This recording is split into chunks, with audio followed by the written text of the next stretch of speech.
Good evening, folks. My name is Detroit Miracle, and I'm chilling on the spot right now. Yes, indeed. People, do you remember when I say that sometimes I have to go off and find my own quiet, peaceful moments?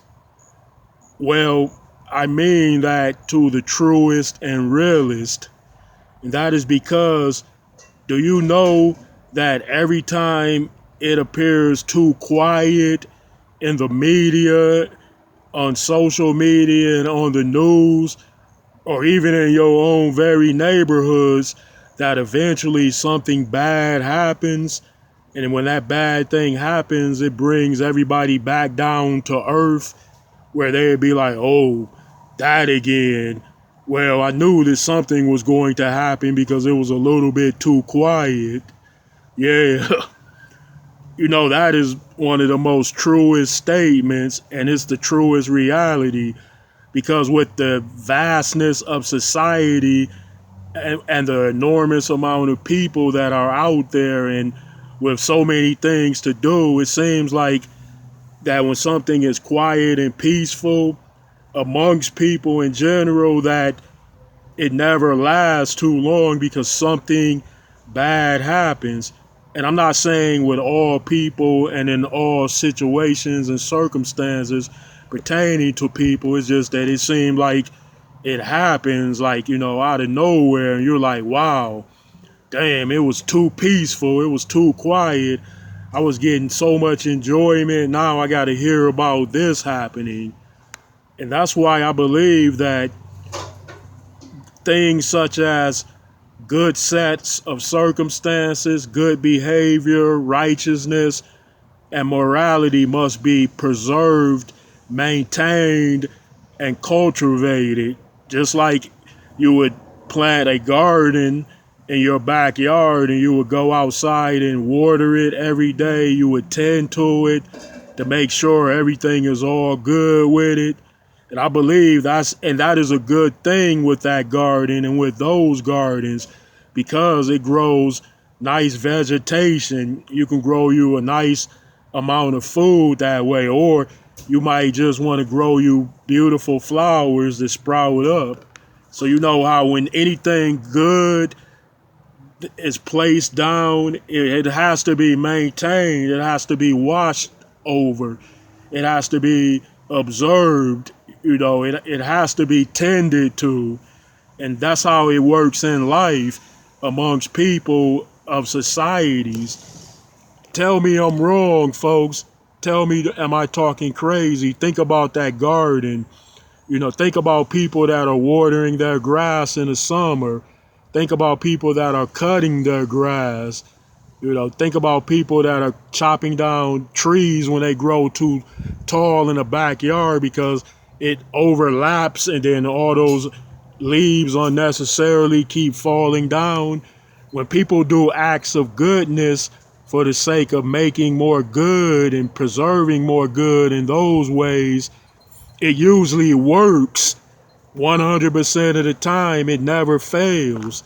Think about it, folks.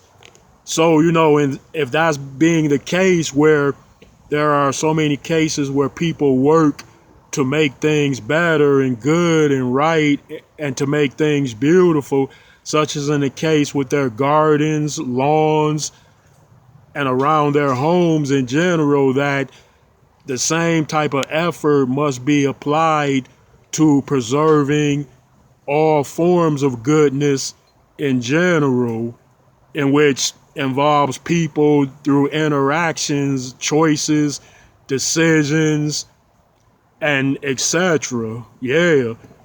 People might look at me and say, wow, Detroit Miracle, you are right. I never looked at it like that. You know why you never looked at it like that? Because it is not in your conditioning to even think that way.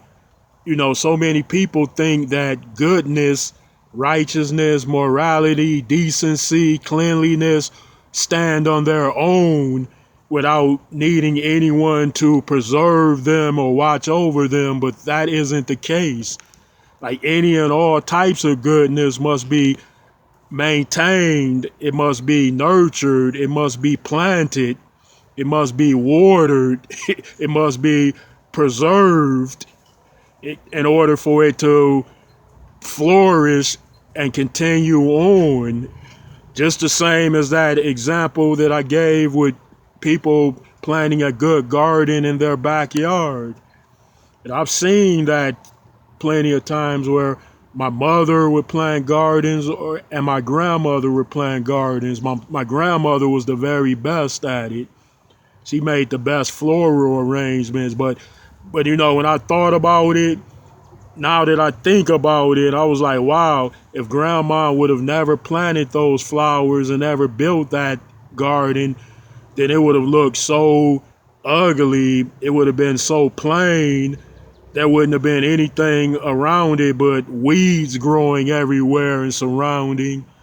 And that's how life works in those particular ways. Or you can look at it from that perspective viewpoint and do comparisons between that and other things, to say of other types of goodness in which people can build, create, preserve, maintain, and then those are inspirational to others, because goodness and righteousness is inspirational. And another example, churches are inspirational. They stand for righteousness and morality.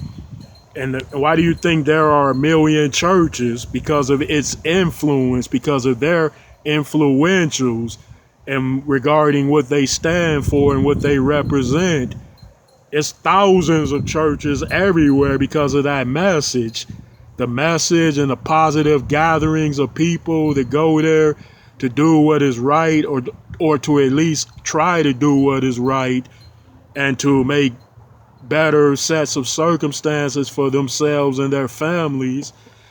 So that's an indication that that particular type of goodness is maintained, preserved, cultivated, and all of those other things attributed to its lasting impressions there. And people, it works like that with goodness and evil, like in terms of like behavior in society that is lawful, unlawful, criminal, illegal, immoral. It works like that. If you want to like make goodness overshadow the bad things and the wrong things of society, then you got to place more of those good things around and make sure that they are kept there. Yeah, true as that, people. I know I didn't want to turn this message into a sermon, but things work out the way they were meant to work out from time to time. Yeah, folks. Well, I'd appreciate it if you all would share this message, like this message, put comments on it, because I would appreciate your feedback. And also, for those of you who have not subscribed to my channel, please do so. And thanks for tuning in.